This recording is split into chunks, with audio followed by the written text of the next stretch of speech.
প্রতিদিন রাতে আমার জেঠানির ঘর থেকে অদ্ভুত শিসের মতো আওয়াজ আসত।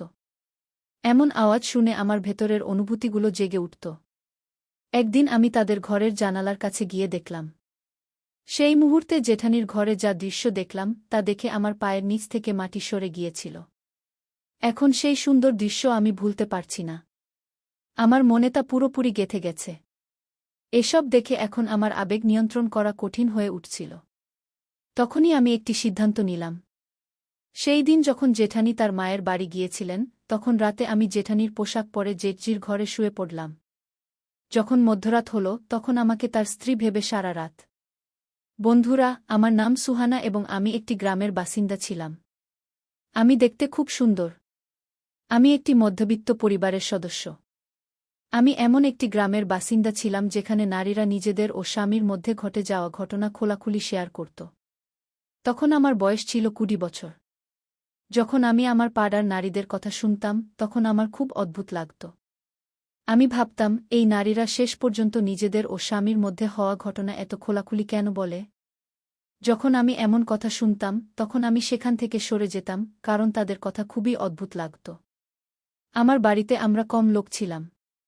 আমি, আমার বাবা মা এবং আমার বড় ভাই। আমার ভাইয়ের বিয়ে হয়েছিল মাত্র 1 বছর আগে। আমার ভাবিও খুব ভালো ছিলেন, কিন্তু আমি তাকে কখনো খোলাখুলি কথা বলতে দেখিনি, যেমন অন্য নারীরা নিজেদের সম্পর্কে কথা বলত। আমি একজন শিক্ষিত মেয়ে ছিলাম, তাই আমি বুঝতাম যে এমন কথা খোলাখুলি বলা হয় না। এটি সব স্বামী স্ত্রীর মধ্যে হয়। তাহলে এমন কথা বলার কি দরকার? এভাবে আরও 1 বছর কেটে গেল। তারপর আমার বিয়ের জন্য বাবা একটি ছেলে পছন্দ করলেন। সেও গ্রামের বাসিন্দা ছিল। সেই ছেলের নাম ছিল মনোজ। সে 2 ভাইদের মধ্যে ছোট ছিল। মনোজের বড় ভাইয়ের নাম ছিল বিনোদ এবং তার বিয়ে হয়েছিল 5 বছর আগে। মনোজের বাবা ছিলেন না, শুধু তার মা ছিলেন, যিনি তার 2 ছেলেকে অনেক আদরযত্নে বড় করেছিলেন।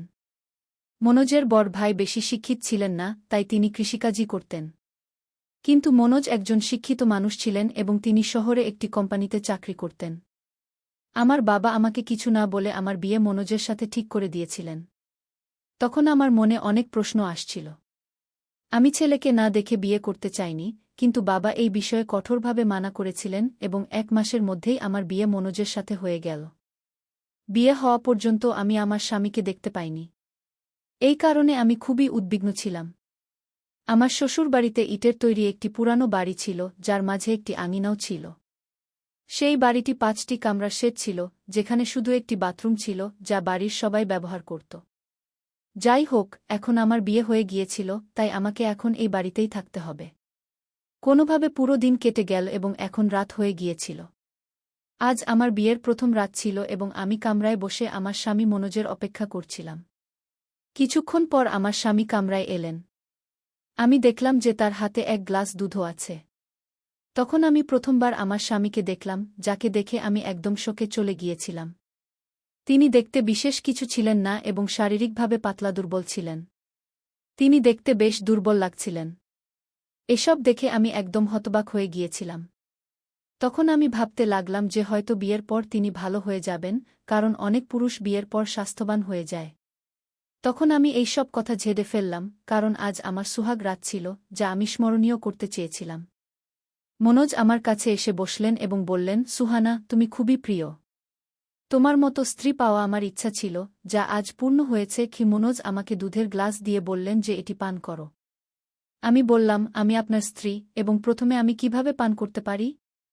তাই প্রথমে আপনি পান করুন। তারপর সেই গ্লাস থেকে কিছু দুধ মনোজ পান করলেন এবং বাকিটা আমি পান করলাম। আমি তার এই আচরণে খুব খুশি হয়েছিলাম। তখন মনোজের আচরণ আমার খুব ভালো লেগেছিল। তারপর মনোজ আমার হাত ধরে আমাকে তার বাহুতে জড়িয়ে ধরলেন। আমি তখনই প্রস্তুত হয়েছিলাম, আর ঠিক তখনই মনোজ আমার থেকে দূরে সরে গেলেন এবং পাশ ফিরে ঘুমিয়ে পড়লেন। তার এই আচরণ দেখে আমার খুব অদ্ভুত লাগল। আজ তো আমাদের বিয়ের প্রথম রাত ছিল, যা আমি স্মরণীয় করতে চেয়েছিলাম, কিন্তু সেই সব স্বপ্ন মুহূর্তেই ভেঙে চুরমার হয়ে গেল। কিছুক্ষণ পর আমি দেখলাম যে তিনি গভীর ঘুমে ঘুমিয়ে পড়েছেন। তখন আমি নিজেকে শান্ত করলাম, কিন্তু তবুও বিছানায় পাশ ফিরতে থাকলাম। জানি না রাতের সেই কোনো প্রহর ছিল যখন আমার চোখে ঘুম এসে গেল এবং আমি গভীর ঘুমে ডুবে গেলাম। যখন আমার চোখ খুল, দেখলাম সকাল হয়ে গেছে। আমি উঠে আমার ঘর থেকে বের হয়ে গেলাম, তখন দেখলাম আমার জ্যাঠাই বাসন ধুচ্ছিলেন। আমি ফ্রেশ হওয়ার জন্য বাথরুমে গেলাম, কিছুক্ষণ পরে বের হয়ে জ্যাঠাইয়ের কাছে গিয়ে তার সাহায্য করতে লাগলাম। আমার জ্যাঠাই বললেন, সুহানা, আজকের রাত কেমন ছিল? ভালো লাগল তো? তার এই কথায় আমি চুপ করে রইলাম, কারণ আমি লজ্জা পাচ্ছিলাম। আমরা দুজন কাজ করতে করতে এমনি কথা বলছিলাম, তখন জ্যাঠাইয়ের 1 বছরের ছেলে কাঁদতে শুরু করল। তিনি বললেন, সুহানা, একটু এদিকে দেখো, আমি আমার ছেলেকে দেখে আসি কিউ এ বলে তিনি তার ছেলেকে দেখতে ঘরে চলে গেলেন। আমি বাসন ধোয়ার পরে রান্নাঘরে গেলাম, যেখানে আমার শাশুড়ি সবজি কাটছিলেন। আমাকে দেখে তিনি বললেন, বউ, এদিকে এসো। আমি সবজি কেটে দিয়েছি, তুমি সবাইকে জন্য চা বানিয়ে দাও। কিছুক্ষণের মধ্যে আমি চা বানিয়ে সবাইকে দিলাম, তারপর জ্যাঠাইয়ের সাথে রান্না করতে লাগলাম। এভাবে ধীরে ধীরে দিন কেটে গেল, কিন্তু প্রতিদিন রাতে আমি আমার স্বামী থেকে হতাশ হচ্ছিলাম। আমি তাকে জিজ্ঞাসা করতাম, আসল কথা কি? তুমি এত তাড়াতাড়ি ক্লান্ত হয়ে যাও কেন? কিন্তু তিনি কোনো উত্তর দিতেন না, মুখ ফিরিয়ে ঘুমিয়ে পড়তেন। আমি সেই সময় কষ্টে থাকতাম এবং আমার অনুভূতিগুলো নিয়ন্ত্রণ করার চেষ্টা করতাম। তারপর কোনোমতে রাত কাটিয়ে দিতাম। এটি আমার জন্য এমন একটি ঘটনা ছিল যা আমি কাউকে বলতেও পারতাম না। পরের দিনই আমার স্বামী তার কাজের জন্য শহরে চলে গেলেন, কিন্তু আমি তাকে থামাতেও চাইনি। কারণ প্রতিটি নারী তার স্বামীর কাছে কিছু আশা নিয়ে আসে, তার ভালোবাসা পেতে চায়, যাতে তার সংসার চলতে পারে। কিন্তু আমার স্বামীর কাছ থেকে কিছুই হচ্ছিল না। যেমন তিনি দেখতে রোগাপাতলা ছিলেন, তেমনি তার ভিতর কিছু করার শক্তিও ছিল না। একজন নারী শুধু টাকা-পয়সা বা খাবার-দাবার চায় না, তার স্বামীর কাছ থেকে আরও কিছু চায়। সে আশা নিয়ে আসে যে তার স্বামীর সাথে খুব সুখে থাকবে এবং তার ঘর ভালোভাবে সামলাবে। যখন একজন নারী ঘর সামলে নেয় এবং যদি তার স্বামীর কাছ থেকে সেই সুখ না পায় যা সে চায়, তাহলে সে ভিতর থেকে ভেঙে পড়ে। মনোজ পরের দিনই তার কাজের জন্য শহরে চলে গেল এবং আমি তাকে তাকিয়ে থাকলাম। আমি বুঝতে পারছিলাম না যে আমার জীবনে কি ঘটছে। আমি কত স্বপ্ন দেখেছিলাম, কিন্তু সেই স্বপ্নগুলো ভেঙে গিয়েছিল। কোনোভাবে একা একা শ্বশুরবাড়িতে 7 মাস কাটিয়ে দিলাম। এই সময় আমার স্বামী মাত্র 1 সপ্তাহের জন্য বাড়ি এসেছিলেন, কিন্তু তবুও আমাকে হতাশই থাকতে হয়েছিল। আমি আমার ভিতরের অনুভূতিগুলো শান্ত করতাম, তারপর তিনি আবার শহরে চলে গেলেন। তিনি আমার সাথে পুরোপুরি চোখেও তাকাতে পারছিলেন না, কারণ তিনি নিজের উপর লজ্জা অনুভব করছিলেন। একদিন আমি আমার শাশুড়িকে বললাম যে আমি আমার মায়ের বাড়ি যেতে চাই। শাশুড়ি আমাকে মায়ের বাড়ি যাওয়ার অনুমতি দিলেন। পরের দিন আমি আমার জ্যাঠার সাথে মায়ের বাড়ি চলে গেলাম। জ্যাঠা আমাকে সেখানে রেখে তার বাড়ি ফিরে গেলেন। আমার মা এবং ভাবি জিজ্ঞাসা করতে লাগলেন, তোমার শ্বশুরবাড়ি কেমন? সেখানে মন লাগে কি না? কিন্তু আমি কি করে বলব যে শ্বশুরবাড়ি ঠিক আছে, কিন্তু যাকে ঠিক থাকা উচিত সে ঠিক নেই? এটি বলার মতো কিছু ছিল না, কারণ যাকে বলতাম সে আমারই মজা করত। মায়ের বাড়ি আসার পরে আমি সেই সব মহিলাদের সাথে বসতে শুরু করতাম যারা তাদের স্বামীদের সাথে ঘটে যাওয়া ঘটনা নিয়ে কথা বলত। আমি শুধু তাদের কথা মন দিয়ে শুনতাম, কিন্তু কিছু বলতে পারতাম না, কারণ আমার বলার মতো কিছুই ছিল না। মহিলারা যেভাবে সেই ঘটনা বলত, তাতে আমার শরীরে এক অদ্ভুত শিহরণ তৈরি হতো।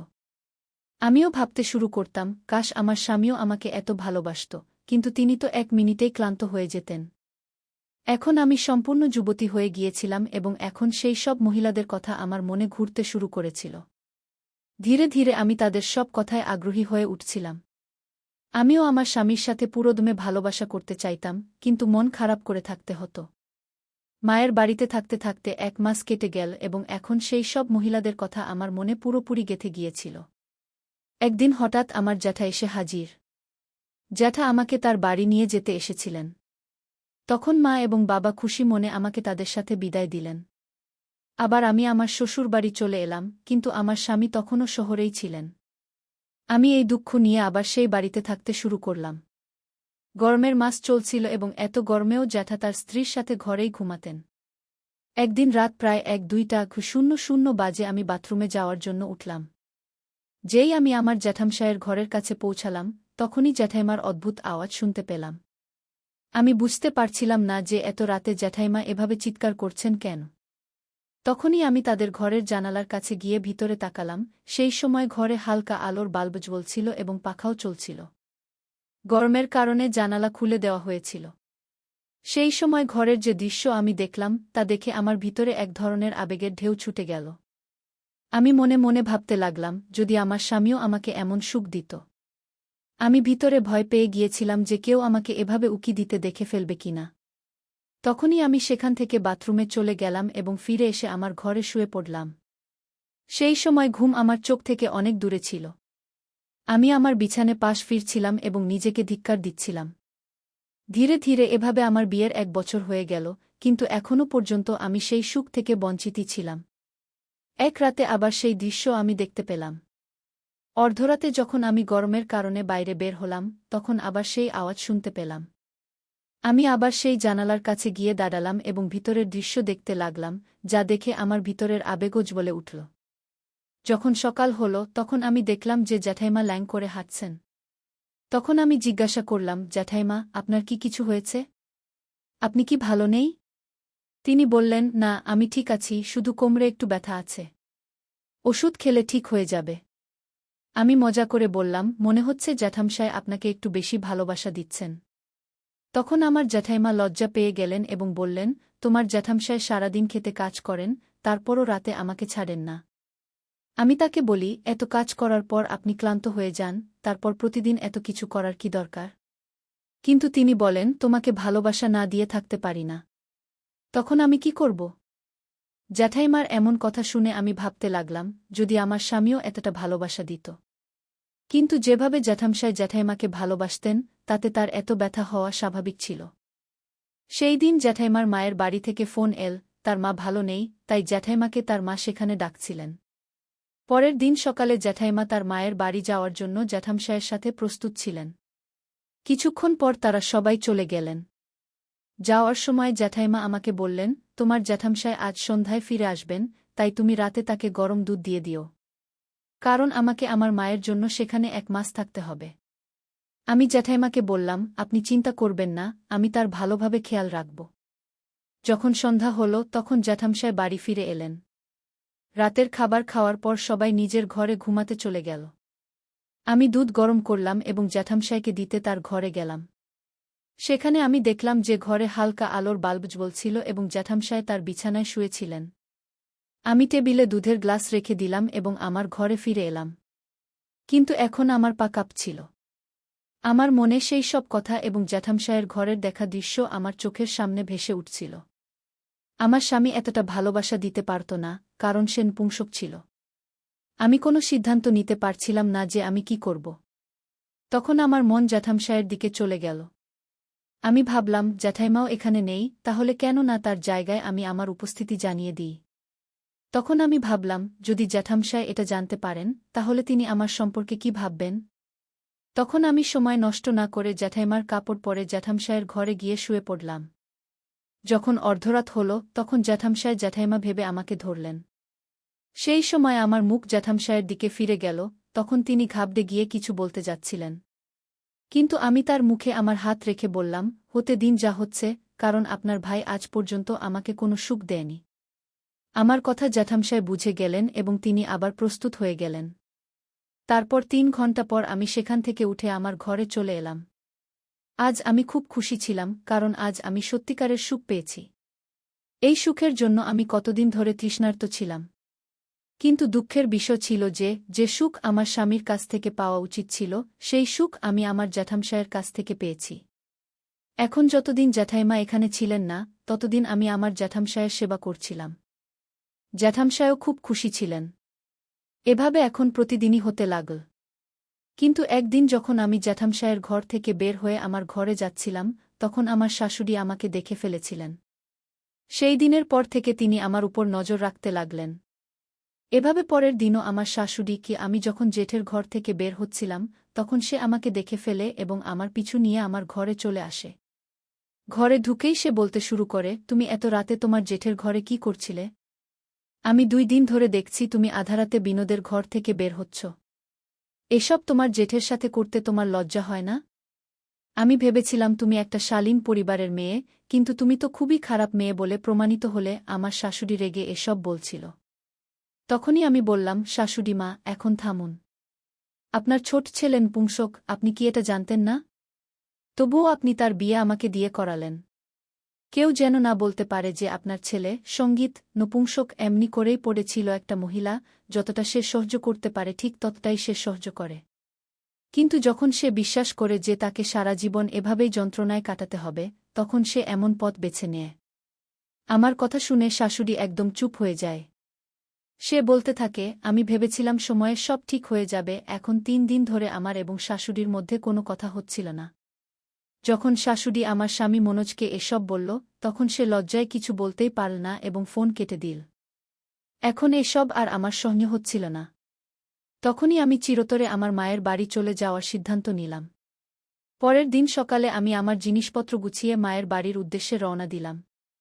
যখন মায়ের বাড়ি পৌঁছে এসব কথা আমার মা এবং ভাবিকে বললাম, তখন তারা ফোন করে আমার শাশুড়িকে খুব বকাঝকা শুরু করল। আমি এখন একটা অসহায়ের মতো মায়ের বাড়িতে থাকতে শুরু করলাম, কিন্তু আমার কষ্ট তাদের সহ্য হচ্ছিল না। তখন আমার ভাই এবং বাবা আমার জন্য আরেকটা সম্পর্ক খুঁজতে শুরু করল। কিছুদিন পরেই সুনীল নামের এক ছেলের সাথে আমার বিয়ে ঠিক হয়ে গেল। সুনীলের আগে এক বিয়ে হয়েছিল, কিন্তু এখন তার স্ত্রী এই দুনিয়ায় নেই, কারণ 6 মাস আগেই একটা দুর্ঘটনায় তার মৃত্যু হয়েছিল। 15 দিন পরেই আমার বিয়ে সুনীলের সাথে হয়ে গেল এবং আমি আমার নতুন শ্বশুরবাড়ি চলে আসলাম। সুনীল দেখতে খুব সুন্দর ছিল, সে একটা কোম্পানিতে উচ্চ পদে কাজ করত। আমার নতুন শ্বশুরবাড়িতে আমার শাশুড়ি, শ্বশুর এবং একটা ছোট নন্দ ছিল, যে খুবই ভালো ছিল। আমার স্বামী সুনীল তার মা-বাবার একমাত্র ছেলে ছিল, সে আমাকে খুব ভালোবাসত এবং আমাকে সেই সব সুখ দিত যা একজন মহিলার তার স্বামীর কাছ থেকে চাই। আমিও আমার স্বামী সুনীলকে খুব ভালোবাসতে শুরু করলাম।